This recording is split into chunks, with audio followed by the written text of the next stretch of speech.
La conferencia de hoy, o la lecture de hoy, está titulada ¿Por qué regular fallos de mercado?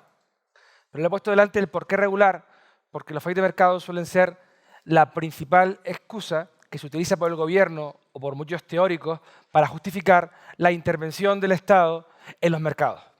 Entonces, ¿por qué vamos a regular? Porque hay fallos de mercado. Entonces, la primera pregunta que os hago es, ¿hay fallos en el mercado? Yo no creo que haya fallas en el mercado porque el mercado en sí representa a las personas. Entonces, como que es en sí una conexión entre las preferencias subjetivas de todos que van mostrando qué es lo que a qué objetos le dan valor en ciertos momentos del tiempo, ¿verdad? Por ejemplo, siendo subjetivo puede variar. Por ejemplo, mi gusto hacia una televisión puede ser mayor ahorita, pero después ya no la quiero. Entonces, eso también es como que parte del mercado. Ajá. Y Andrés, ¿usted qué responde a Esteban? Pues yo opino que sí hay fallas en el mercado.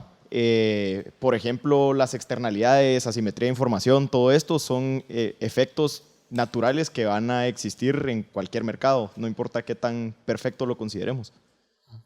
Bueno, antes, esa es la pregunta previa. ¿Qué es un mercado? ¿Qué son los mercados? Es la manera en la que interactuamos, hacemos transacciones con otras personas, otras empresas, por ejemplo. Todo depende de quién lo haya visto. Por ejemplo, Adam Smith creía que el mercado era un espacio en específico. Mises creía que era un proceso. Y también, no me recuerdo quién era, lo miraba un poquito más abstracto, que era una metáfora. Pero de igual manera, yo sí creo que el mercado es un proceso y no hay fallas. El mercado, se corrige solo. Entonces, creo que hay que dejarlo ser. No tendría por qué haber regulación. ¿Más respuestas? No me acuerdo de todos, pero digamos, un monopolio natural es una falla de mercado y no necesariamente es como que el monopolio que hace el Estado. Como Amtrak es un monopolio natural y creo que las patentes también son una falla del mercado. Entonces, en mi opinión, sí hay. Bien, no voy a responder a la pregunta. Vamos a ir viéndolo en la conferencia. Muchas gracias a todos. El mercado, como bien dijo usted, ¿verdad es su nombre? Nicole, hay diferentes definiciones. A mí me gusta hablar siempre que los mercados son procesos. No uno, sino multitud de procesos, ¿de acuerdo? Pero la idea de esta conferencia no es negar los fallos de mercado, ni decir que los mercados no tienen fallos, que son perfectos, porque si los mercados fuesen perfectos o no tuvieran fallos, digamos que nunca nadie se equivocaría. Todas las acciones empresariales tendrían triunfos. Montas un negocio y te va bien y ganas plata, siempre. Y no produces ningún coste externo. Todo se provee eficientemente. Es decir, todo lo que la gente quiere se provee en el momento adecuado, en el lugar adecuado, y no hay ningún tipo de problema. Entonces, cuando hablamos de fallos de mercado, explicaremos a qué se refiere la ciencia económica de fallos de mercado. Pero la cuestión aquí es, los fallos de mercado son la principal razón que se sostiene para justificar, como dije antes, la intervención del Estado. Y esos son los 4 principales fallos de mercado que según la ciencia económica existen. Que son supuestamente fallos porque el mercado no será capaz de solucionarlo a través de la cooperación privada, del libre intercambio. El primero, las externalidades. El segundo, los bienes públicos. El tercero, el monopolio natural. Y el cuarto, la información asimétrica. Bien, algunos de ustedes ya han comentado algunos de esos fallos. Vamos a verlos en profundidad ahora. Bien, pero antes de entrar ahí, os traigo una frase de Milton Friedman. Milton Friedman, dado que estamos en el auditorio Friedman, creo que la frase está a colisión. Y Friedman decía, ¿quién tomará la decisión, nosotros o alguien más? Esa es la primera pregunta. ¿Quién va a tomar la decisión de intervenir en el mercado para solucionar el problema? Y seguía diciendo, podemos tomar la decisión solo si nosotros soportamos las consecuencias. ¿Qué significa eso? Pues significa básicamente que con una decisión de gobierno siempre va a haber consecuencias. Y esas consecuencias, cuando existen, si el que la decide no la soporta, va a tener libertad de hacer lo que quiera porque él no asume ningún coste. Es muy fácil decir, voy a prohibir los coches en Madrid para que haya menos polución, una externalidad que hablaremos ahora de ella. Es muy fácil decirlo, pero ¿quién va a asumir los costes de eso? Es muy fácil prohibir, por ejemplo, los edificios en altura en una ciudad, pero ¿quién va a asumir los costes de eso? Lo que Friedman venía a decir con esta frase es, si queremos tomar decisiones públicas, antes usted comentaba de public choice, si queremos tomar decisiones públicas lo más económica posible, quien toma la decisión tendrá que asumir las consecuencias. Tendrá que asumir los costes de esas consecuencias. Si no, es un problema. Entonces, ahí sigue diciendo, ese es el sistema económico que ha transformado nuestra sociedad en el siglo pasado o más. ¿Qué significa eso? En el mercado, cuando nosotros actuamos, casi en todas nuestras acciones, digo casi porque veremos ahora cuáles son las que se consideran fallas de mercado, nosotros asumimos nuestras consecuencias. Si yo decido estudiar, tendré unas consecuencias y tengo un coste. Pero si decido no estudiar, tendré otras consecuencias y otros costes. Y yo voy a asumir esas consecuencias o esos costes, no un tercero. Y eso es lo que ha hecho que la sociedad prospere. Que las acciones individuales o acciones grupales, esos grupos, esos individuos, asuman las consecuencias de dichas acciones. Por ello, como decía Friedman aquí, eso es lo que les dio a Henry Ford, Thomas Edison, etcétera, los incentivos para emprender acciones empresariales o descubrir nuevas ideas. Puesto que no solamente asumen las consecuencias de costes, también asumen las consecuencias de beneficios. ¿Voy a emprender una acción empresarial para crear una empresa si otro se va a llevar los beneficios? Difícil, ¿no? Pensar en una sociedad así.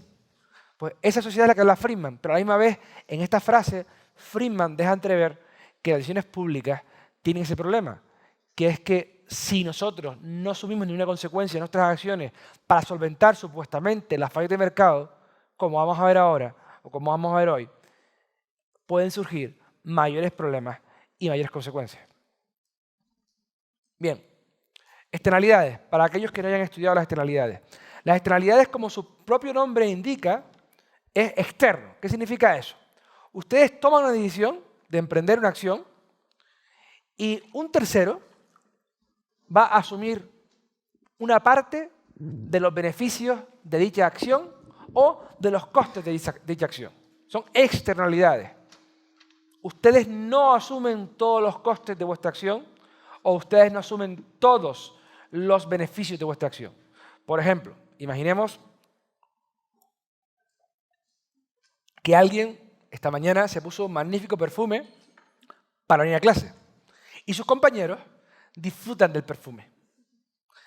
No pagaron por el perfume, no decidieron usar el perfume, pero están disfrutando del perfume. Sin embargo, de esa forma, otra persona decide no ducharse por la mañana, no ponerse desodorante, ir a correr por la mañana, ponerse la misma ropa que usó para correr y venir a clase. Creo que ahí evidentemente va a haber otra externalidad, pero no va a ser positiva. Los compañeros van a asumir el coste de que esa persona no se haya duchado. Y el ambiente de la clase va a ser malo. Bien. Aquí tenemos varias externalidades que os traigo. ¿Cuál es esta? ¿Quién me puede decir cuál es esta? Esto es la ciudad de Madrid, para que no lo sepa. Pero ¿qué externalidad ven ahí en esa fotografía?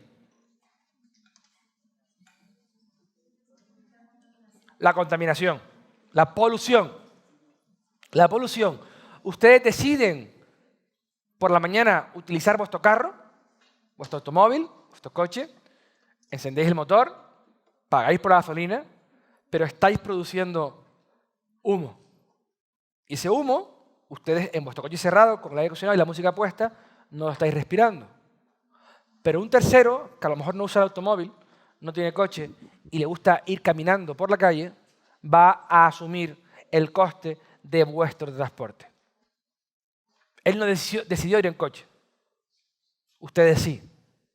Entonces ustedes no están asumiendo el coste de esa externalidad cuando deciden emprender una acción de coger el automóvil, por ejemplo. Digo automóvil, pero puede ser también la caldera de carbón o puede ser antiguamente las ciudades donde existían los edificios industriales, es decir, chimeneas gigantes donde salía una cantidad brutal de polución producto de pues, la metalurgia, la cerámica, etc. Fábricas muy antiguas también que estaban en el centro de ciudades antiguamente. Todo eso es polución. Otra externalidad, ¿cuál es esta? También en las ciudades. Ruido. Imagínense una discoteca, al lado de esta casa, y hay un montón de ruido. Y ustedes por allí no pueden dormir porque está todo el mundo bailando y gritando dentro de la discoteca y ustedes lo escuchan. Eso es otra externalidad. ¿Y esta otra? ¿Cuál es? Aquí hay varias. Aquí hay varias. A ver si saben decirme. Hay dos concretas muy fáciles de averiguar en esta ciudad. La vista es una de ellas. Muy bien, ¿por qué? Bueno, el tema es, por ejemplo, imagínense que este edificio se construye aquí. Y cuando se construye no existía este edificio. Tiene vistas maravillosas a la playa. Y al cabo de unos años, de repente, el solar de aquí hace ¡pium! Y se construye un nuevo edificio. Y el que estaba aquí ahora no puede ver la playa. ¿Cuál otra hay? Fíjense. ¿Qué le sucede a esta piscina de aquí en comparación con esta de aquí? Sombra. Esta es sol. ¿Qué significa? Esta piscina de aquí se construyó en su momento con este edificio, por ejemplo, sin sombra. Y al cabo de un tiempo se construye esta torre de aquí que cae la sombra entera en la piscina. ¿A alguien le gusta bañarse en la piscina con sombra? No, ¿verdad? Pues bien, esos señores que están aquí ahora están sufriendo la externalidad de la sombra de este edificio. Podemos ir identificando cosas que suceden en el mercado y que otros asumen los costes o se benefician sin haber emprendido o realizado la acción empresarial. Bien, entonces cuando hay dos tipos de externalidades positivas y negativas, como decía, pero puede haber externalidades positivas que afectan directamente en el consumo y otras que afectan en la producción, y lo mismo con las externalidades negativas que afectan en el consumo o en la producción. Es decir, ¿qué significa una externalidad positiva en el consumo? Pues que se debe consumir más de ese bien. ¿Por qué? Porque si se consume más de ese bien, va a haber una externalidad positiva. ¿Cuál es? Las vacunas. Si todo el mundo está vacunado, habrá menos posibilidades de que las personas estén, digamos, infectadas con virus. Entonces, si más gente utiliza vacunas, la externalidad va a ser que va a haber menos posibilidades de infectarse de un virus. En la producción, que se debe producir más de ese bien. Si se produce más, va a haber un mayor beneficio para terceros que no están produciendo ese bien, ni están pagándolo. Negativa, en el consumo, se debe consumir menos de ese bien. O sea, que esté todo el mundo tocando la batería en su casa a las 3 de la mañana es un problema. Porque esa persona está disfrutando con su batería, pero sus vecinos no están disfrutando. Por lo tanto, se debe consumir menos, se debe parar ese consumo. Y la última, negativa de producción. Se está produciendo algo que no se debe producir menos, porque produce también efectos de externalidad negativa. Donde hay que evitar, porque esa persona que produce no está asumiendo los costes de esa producción. Por lo tanto, debe producir menos, según la teoría económica. Bien. Por lo tanto, estas externalidades se producen porque realmente no se puede realizar correctamente, digamos, la asignación, como veremos ahora, y además produce efectos sobre terceros. Y, en otras palabras, no se puede hacer el cálculo económico de forma eficiente. Vale, veremos ahora qué significa esto. Bien. Miren, las soluciones que se suelen dar a estas externalidades por parte de, digamos, la ciencia económica predominante o tradicional, son estas que están aquí. La primera, impuestos piguvianos. ¿Qué significa esto? Pues miren, si usted produce, si usted consume, o sea, si usted utiliza mucho su automóvil y está produciendo mucha polución, yo le voy a poner un impuesto de circulación o un impuesto a gasolina para que usted consuma menos el coche, el automóvil, y vaya en transporte público, por ejemplo. Entonces voy a intervenir con un impuesto. Y ese impuesto lo que va a hacer es que usted asuma los costes de su acción. Es más, el coste externo que produce esa acción debería ser equivalente al impuesto que le establezco. Para que de esa forma usted internalice todos los costes y reduzca la producción, por ejemplo. La segunda, subsidios piguvianos. Subsidiar a aquellos que están, digamos, asumiendo el coste, por ejemplo. O aquellos que no están asumiendo todos los beneficios, porque son otros los que disfrutan de los beneficios. Por ejemplo, regulaciones a través del control directo. Antes vimos los edificios de la sombra, de la playa, pues vamos a controlar con un plan urbanístico toda la ciudad. Y vamos a estipular cómo deben ser los edificios, como el POT de Guatemala.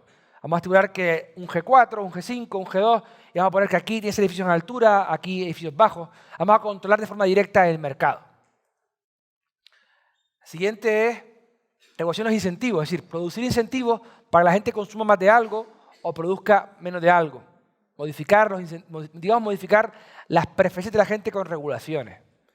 El siguiente es persuasión, hacer campañas públicas del gobierno para que la gente, pues, por ejemplo, vaya menos en carro y más en el Transmetro, por ejemplo.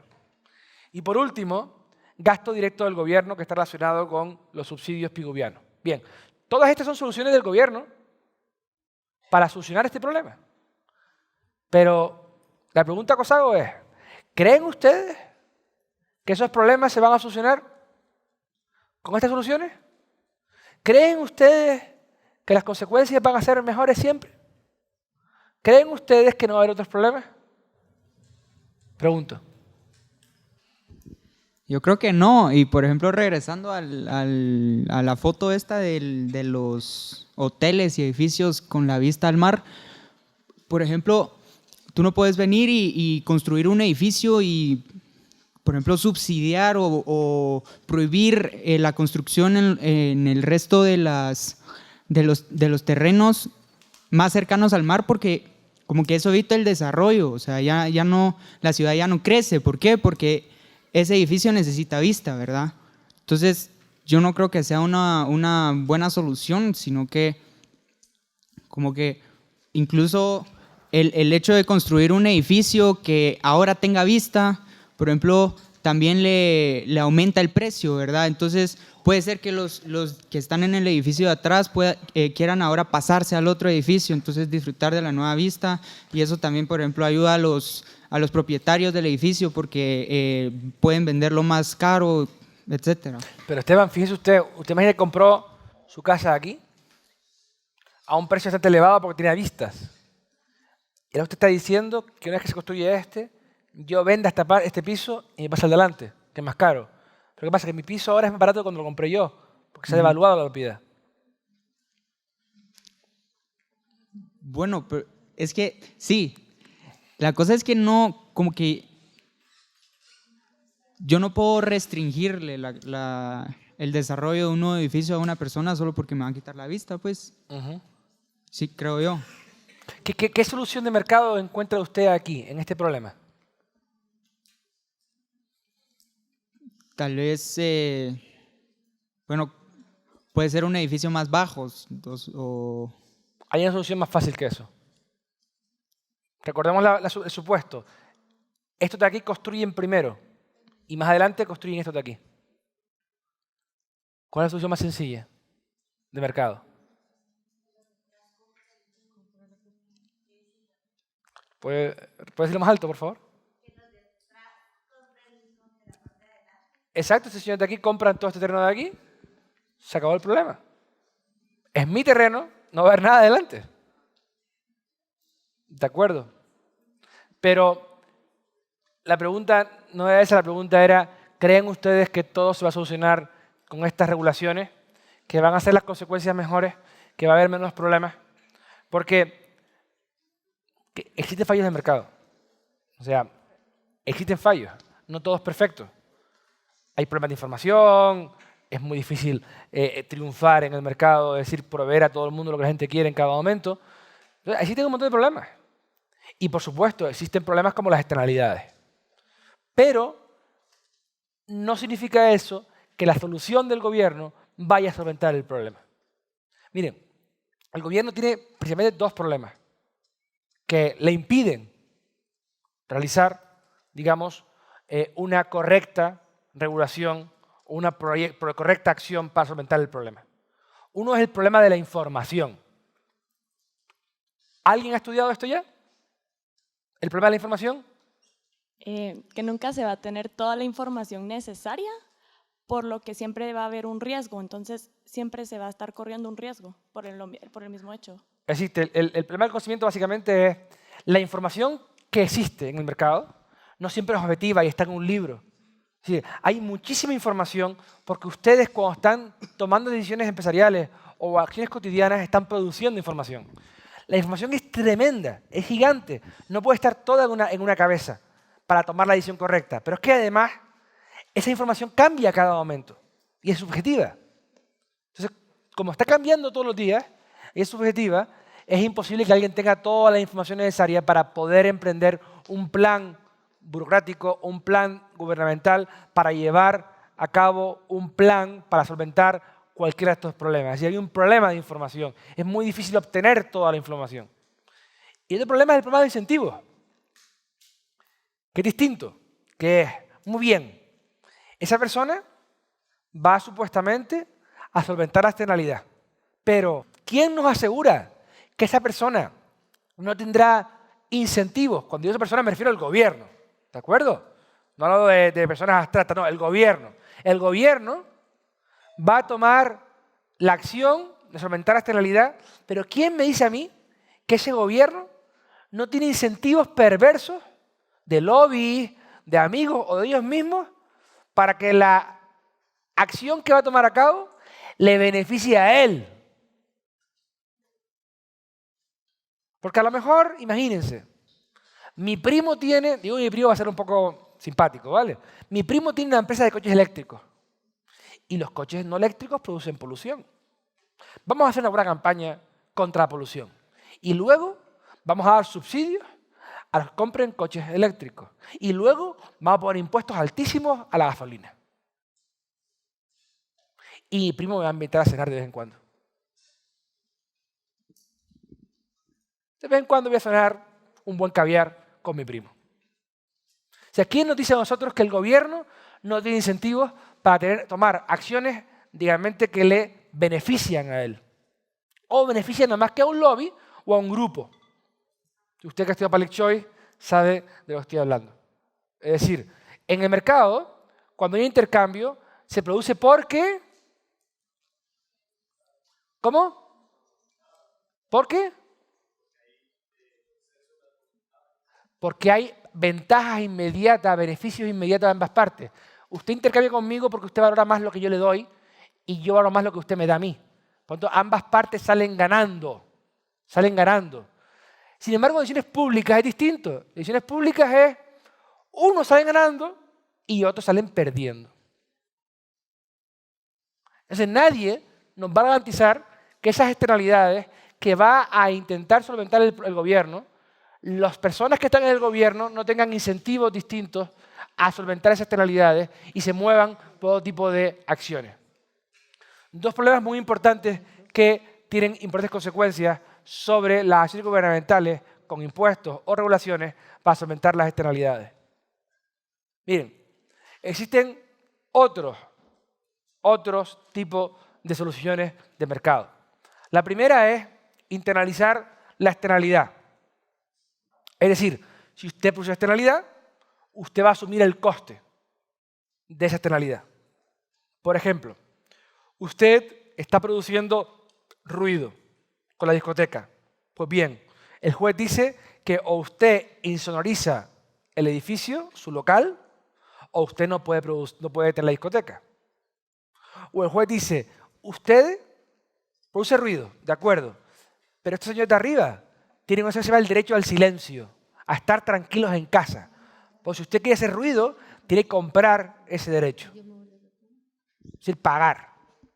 Yo voy a pagarle a todas esas personas un dinero mensual por hacer ruido. De esa forma yo asumo los costes, internalizo la externalidad. La siguiente solución, bueno, realmente la siguiente solución es esa, adjudicación de derechos. Yo asigno derechos de silencio y a partir de ahí yo tengo que asumir el coste de ese compraventa o alquiler de derecho. Y la última es el emprendimiento o el cambio radical, que serían las innovaciones disruptivas. ¿Qué significa esto? Hoy hay problemas que han sido solventados a través de innovaciones. O ayer habían problemas, perdón, que han sido solventados a través de innovaciones y de desarrollo económico y de nuevas soluciones empresariales. Por ejemplo, la polución de las ciudades, aunque nos digan que la ciudad que está más contaminada, las ciudades hoy, las ciudades europeas y americanas de países desarrollados, nunca han estado tan limpias como hoy. Nunca en la historia. ¿Por qué? Porque las fábricas están fuera de la ciudad, las fábricas no contaminan como antes, los coches cada vez contaminan menos. No tiene nada que ver un automóvil de los que vemos en Cuba con un automóvil de los que vemos en Madrid. No tiene nada que ver. El de Cuba suelta un humo negro y el de Madrid no lo suelta. Por lo tanto, ha habido muchísimas innovaciones que han ido solventando los problemas. Y esas innovaciones hacen que problemas de hoy mañana desaparezcan. Pero es verdad, no podemos obviar que puede haber periodos de transición donde existe el problema. En realidad hay que intentar buscar una solución. Lo que tenemos que tener claro es que no es perfecto el mercado. No vamos a encontrar nunca una situación de perfección. ¿De acuerdo? Entonces, por otro lado está el teorema de Coase. ¿Lo han estudiado? ¿Saben quién es Coase? Coase fue un premio Nobel precisamente por este teorema, que lo que quiere decir es, allá donde existen derechos de propiedad bien definidos, derechos de propiedad, repito, bien definidos, y los costes de transacción son cero, los problemas de externalidad se podrán solventar a través del mercado. ¿Qué significa eso? Pues miren, un coste de transacción es lo que a usted le cuesta intercambiar.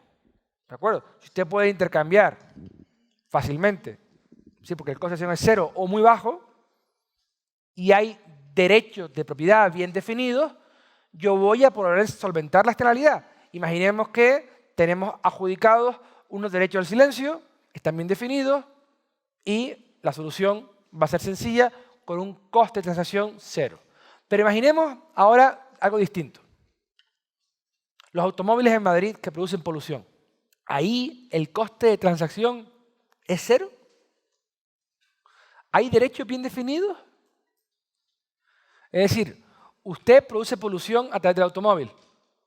Imagínese que usted tiene que ir detectando una a una las personas que se ven afectadas, buscándoles en sus casas para poder pagarles o compensarles el coste que ellos están asumiendo. El coste de transacción de esa solución es, no es decir infinito, pero tremendo. Y aparte, no está bien definido el concepto de la contaminación, el derecho a estar en un aire limpio, cuánto es el aire limpio, cuánto no. Todos esos problemas hacen que no se pueda solventar a través del mercado. Y ahí es donde se justifican las intenciones del gobierno.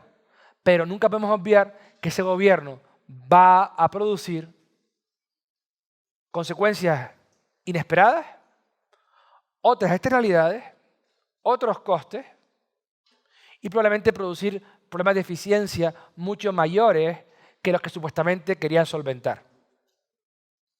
Como decía antes Esteban, imaginemos que prohibimos producir ciudad, producimos construir edificios. Eso tiene un problema económico, tiene un problema de poder seguir construyendo, poder seguir innovando, poder seguir transformando la ciudad, adaptando la ciudad a lo que la sociedad necesita o quiere. Imagínense prohibimos los coches en Madrid. Una ciudad de densidad media-baja donde en la periferia viven millones de personas. No muchos millones, pero un par de millones de personas. Que se transportan a Madrid todos los días en carro y tardan media hora en llegar a su oficina.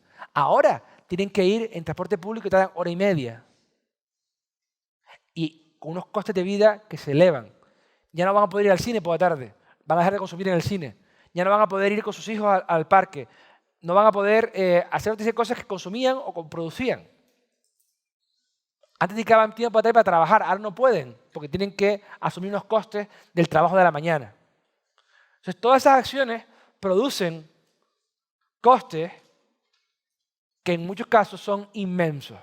No es tan fácil como decir, el gobierno interviene y lo soluciona. Problema de información, cálculo económico, es decir, los precios no los tienen toda la información y por tanto ustedes no van a poder solventar el problema porque no vais a tener la información y el problema de incentivos. Siguiente fallo de mercado según la ciencia económica. Los bienes públicos es el siguiente fallo de mercado. Bien, existen 4 clases de bienes. Los bienes, digamos, que son privados, que son los que son excluibles y no rivales. ¿Qué significa eso? Que cuando yo lo consumo, excluyo a otros de usarlo. Es decir, yo tengo mi computadora, estoy escribiendo en mi computadora y usted no puede escribir en ella. Es rival. Pero es que a la vez excluye a otros. O sea, es rival en consumo, ¿de acuerdo? Y excluible en la oferta. Es decir, si yo uso mi computadora, más nadie puede usarla.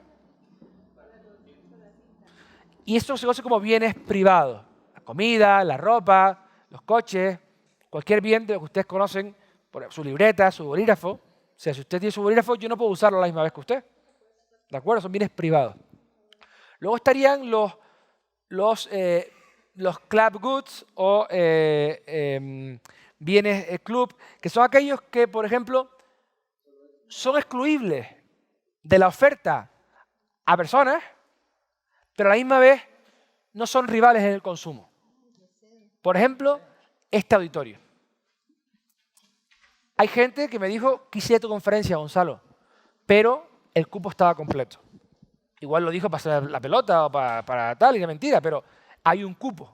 Yo puedo excluir a la gente de esta sala porque hay una serie de asientos. No hay más asientos de los que estamos viendo aquí que están ocupados en este momento. Entonces, se puede excluir de la oferta a esas personas. Pero los que están aquí dentro, todos están oyendo la conferencia. A la misma vez. O sea, usted puede consumir esta conferencia, usted puede ir al cine a ver una película y verla junto con un montón de gente. No es como el bolígrafo o el ordenador, que 2 personas no pueden usar a la misma vez. En este caso, ustedes pueden perfectamente ver la película a la misma vez que otros, pero yo puedo excluir de la oferta a todo el mundo. ¿De acuerdo? Eso también es club. El tercero es los common goods. ¿Qué es esto? Bien, los bienes comunes. Ahí no puedo excluir de la oferta a todo el mundo, pero son rivales en consumo. Si yo voy a pescar, todo el mundo puede ir a pescar peces. Pero el pez que yo cazo no lo puede pescar otra vez otra persona distinta. ¿De acuerdo? O sea, son rivales en consumo. El pez que yo pesco no lo puede pescar otro, pero todo el mundo puede ir a pescar. ¿De acuerdo? Son los bienes comunales. Y por último, están los bienes públicos, que no son excluibles en la oferta y tampoco son rivales en el consumo. ¿Qué significa eso? Yo no puedo excluir a la gente de la oferta, pero tampoco pasa, o sea, también 2 personas pueden consumir a la misma vez el bien. El ejemplo típico en la ciencia económica que se utiliza mucho es la defensa. Si yo pongo una defensa aérea de mi ciudad, los que están dentro de la ciudad están, digamos, defendidos, están protegidos. Yo no puedo decir, no, usted no está defendido si hay un ataque aéreo.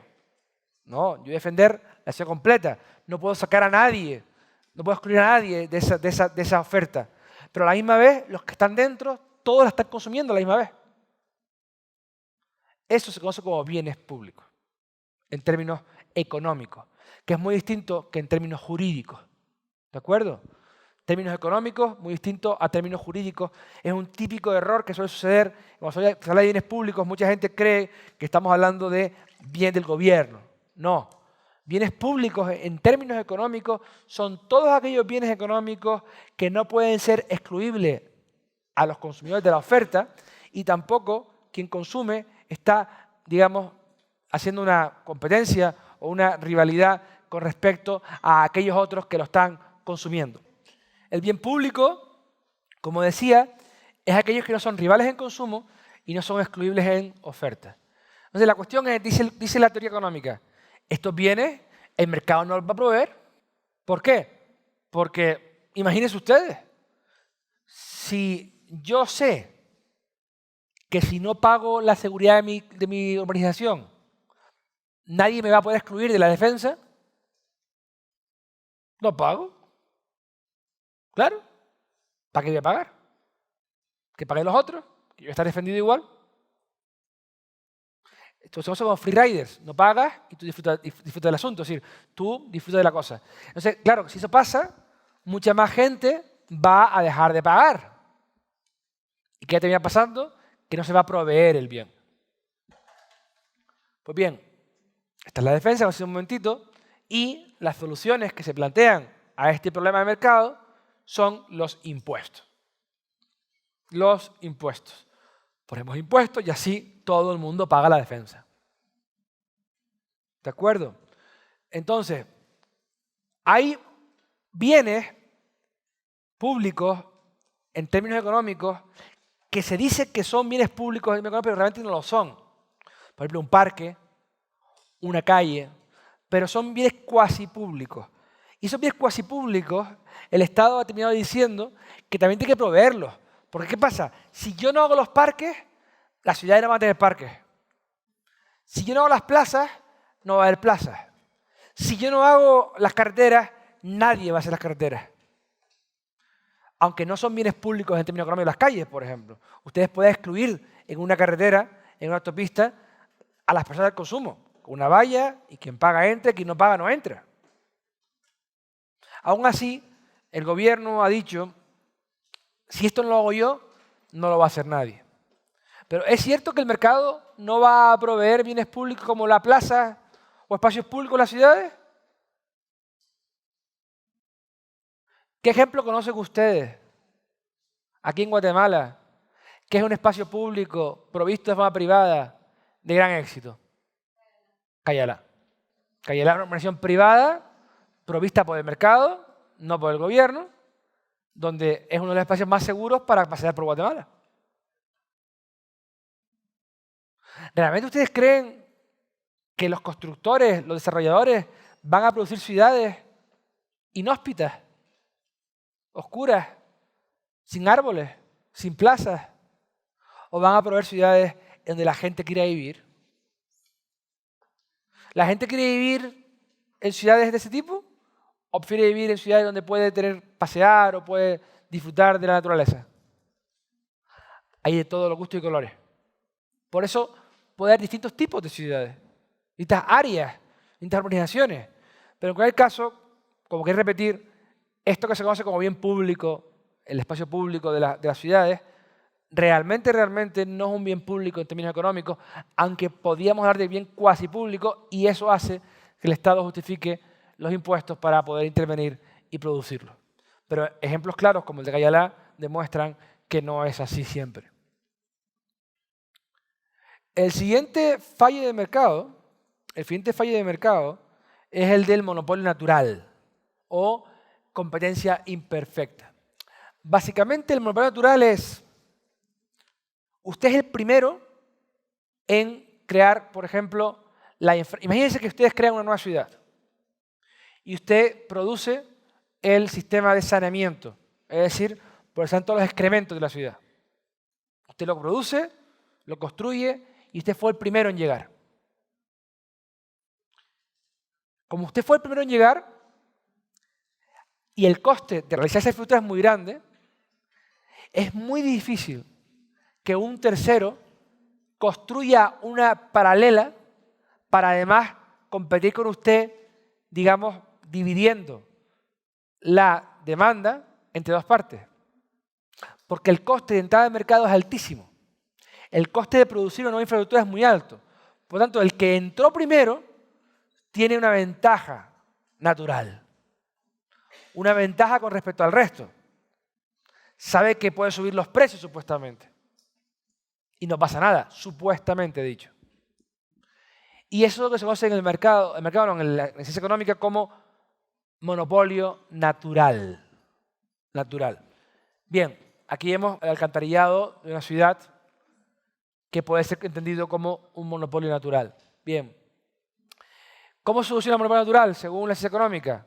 Pues a través de la gestión pública, es decir, el alcantarillado, la red eléctrica, etcétera, pública. Propiedad pública y gestión pública. O, si es privada, introducir normativas de cuota de mercado. Por ejemplo, usted tiene que compartir con estos otros señores una parte del mercado. O tasas, digamos, máximas de beneficio. Usted puede producirlo, pero no puede tener un beneficio mayor a esto. O control de precios. Usted no puede subir el precio más de 10 euros la hora. O impuestos y subsidios. Son todas las soluciones que se suelen producir. Pero ya que estamos hablando de ciudades, les pongo un ejemplo. Imaginemos que es verdad, un pueblo pequeño, con alcantarillado, que tampoco es que produzca demasiados beneficios, es muy difícil que un tercero vaya a producir una red de alcantarillado alternativa. Pero imaginemos que de repente ese pueblo empieza a transformarse en una gran ciudad. Y donde antes vivían 1000 personas, ahora viven 5 millones. ¿No creen ustedes que iba a haber incentivos para que terceros viniesen antes, mucho antes de eso, a producir nuevas alcantarillas o nuevas infraestructuras para proveer el servicio? Por otro lado está el problema de que, bien, de acuerdo, el gobierno los gestiona. ¿Cuál es el problema del gobierno?